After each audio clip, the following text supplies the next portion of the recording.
সারা রাত চালটাকে ভিজিয়ে বেটে নিয়েছি।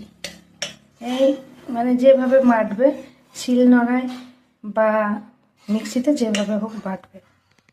ডালটাকেও ভিজিয়ে বেটে নিয়েছি।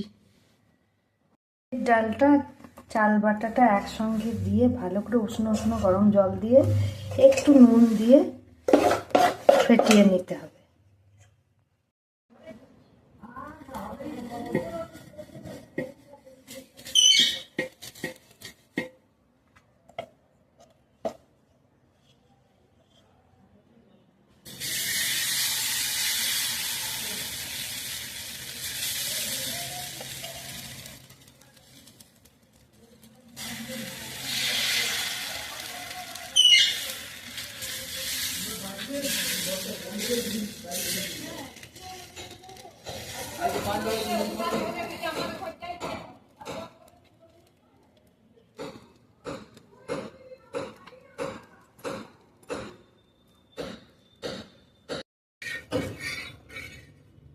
কিচ্ছু করতে হবে না, জাস্ট উলট পালট, নিজে নিজেই উঠে যাবে।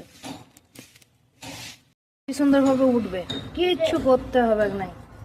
হ্যাঁ এই, হ্যাঁ এই